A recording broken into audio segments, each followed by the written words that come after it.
Lectura del Santo Evangelio según San Lucas. En aquel tiempo se acercaban a Jesús los publicanos y los pecadores para escucharlo, por lo cual los fariseos y los escribas murmuraban entre sí: Este recibe a los pecadores y come con ellos. Jesús les dijo entonces esta parábola. Un hombre tenía 2 hijos, y el menor de ellos le dijo a su padre: Padre, dame la parte de la herencia que me toca. Y él la repartió los bienes. No muchos días después el hijo menor, juntando todo lo suyo, se fue a un país lejano, y allá derrochó su fortuna, viviendo de una manera disoluta. Después de malgastar todo, sobrevino en aquella región una gran hambre, y él empezó a padecer necesidad. Entonces fue a pedirle trabajo a un habitante de aquel país, el cual lo mandó a sus campos a cuidar cerdos. Tenía ganas de hartarse con las bellotas que comían los cerdos, pero no lo dejaban que se las comiera. Se puso entonces a reflexionar y se dijo: ¿Cuántos trabajadores en casa de mi padre tienen pan de sobra, y yo aquí me estoy muriendo de hambre?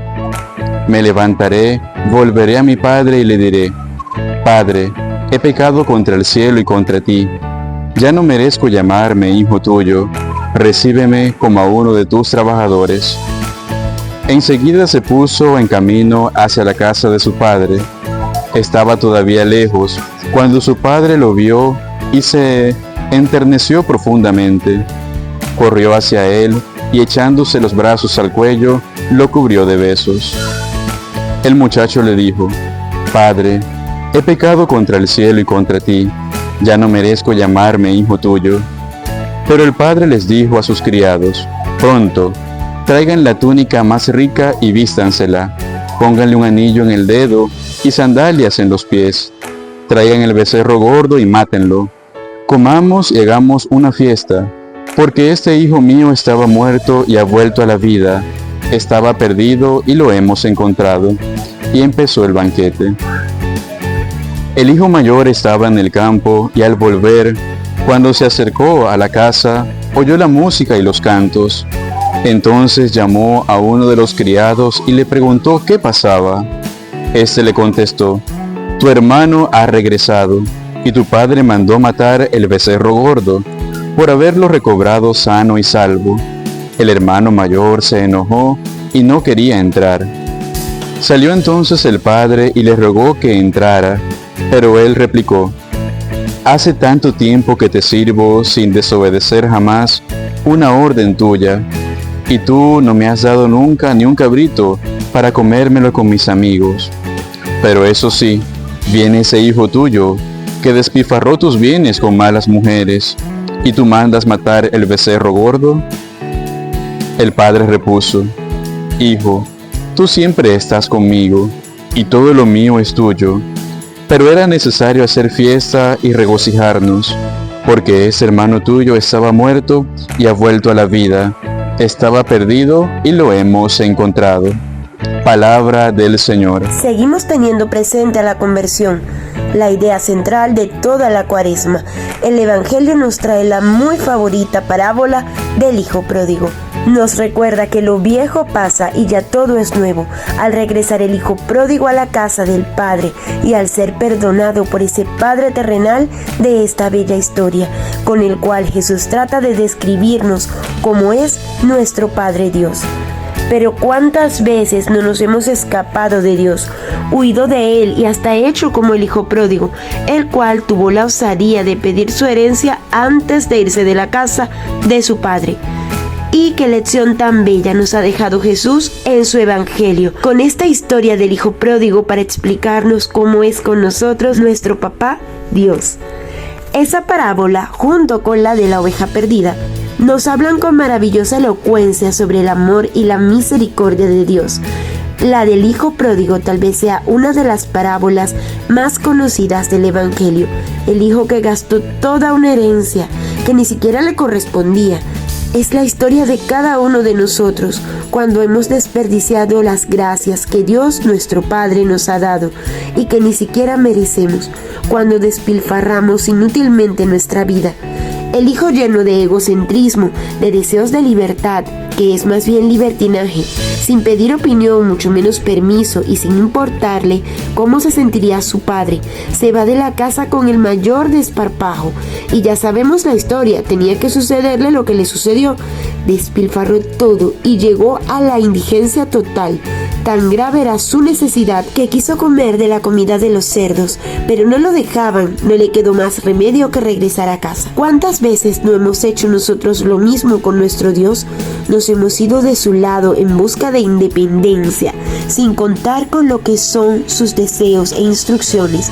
Deseos e instrucciones que son para nuestro bien y que solemos pensar que son para limitarnos, molestarnos o causarnos inconvenientes. En definitiva, creemos que es para no hacernos felices.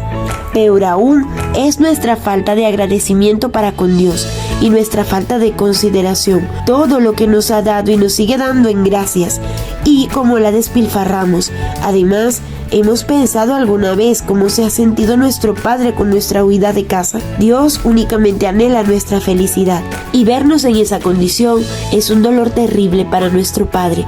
Y no digamos para aplacar nuestra conciencia o para juzgar a ser teólogos que Dios no siente. No sentirá como nosotros, pero es un hecho cierto que el mismo Jesús, Dios Hijo, quien nos cuenta esta historia inventada por Él para enseñarnos cómo es su Padre, nuestro Padre, y dentro de esa historia inventada y contada por Jesús, Él nos da a conocer algunos detalles del corazón paterno de Dios, entre estos el dolor del Padre y la nostalgia por la falta de su Hijo. Regresa el Hijo a casa y la verdad sea dicha, que no regresa por amor, sino por pura necesidad. Y aquí nos da Jesús la escena más conmovedora. Estaba todavía lejos cuando el Padre lo vio y se enterneció profundamente. Corrió hacia él y echándole los brazos al cuello, lo cubrió de besos. ¿Cuántas veces no se habrá asomado el Padre triste al camino para ver si por si acaso al Hijo se le ocurría regresar? ¿Cuántas veces no se asoma nuestro Padre Dios y nos ve descarriados por los caminos de nuestra indiferencia para con Él? Por caminos que no nos llevan a la felicidad realmente, de nuestras preferencias, por todo lo que nos aleja más de la casa, y triste se vuelve para otearnos desde lejos en algún otro momento, incluso y a pesar de conocer los movimientos de nuestro corazón y cada uno de nuestros pasos. Y lo que esperaba de su padre el Hijo que regresa no sucede. El Hijo temía el rechazo de parte de su padre, pero no recibe lo que merece su culpa. No hay represión ni el más mínimo reclamo, solo amor, perdón y ternura. Alegría por su regreso. Lo mismo pasa cuando nosotros, cual hijos pródigos, nos levantamos de nuestro error, de nuestras andanzas, lejos de casa y decidimos regresar. ¿Qué sucede entonces si arrepentidos pedimos perdón a Dios en el sacramento de la confesión? Dios nos perdona y nos perdona de tal manera que ni siquiera nos reclama ni nos pone a pagar lo que despilfarramos sin tomar en cuenta nada. Nos invita a comenzar de nuevo. Todo es amor y ternura para con el Hijo que vuelve. Ropas nuevas que se nos dan con la absolución de nuestras culpas en la confesión. Es la vestidura del amor de Dios que cubre la vergüenza de nuestro pecado y nos reviste de una vida nueva. Nos coloca un anillo en el dedo, renovando nuestra alianza. Nos coloca sandalias para que caminemos hacia Él. Hay celebraciones y fiesta, porque este hermano tuyo estaba muerto por el pecado y ha vuelto a la vida. Estaba perdido y lo hemos encontrado. Déjate revestir y sobre todo abrazar del inmenso amor que Dios tiene para ti. No rechaces a ese hermano que de una manera u otra ha escuchado en su corazón que tiene un Padre que le espera y ha decidido volver a Él. Recíbelo y siente también que en el corazón de Dios Padre hay un lugar único, hermoso y privilegiado para ti. Paz y bien.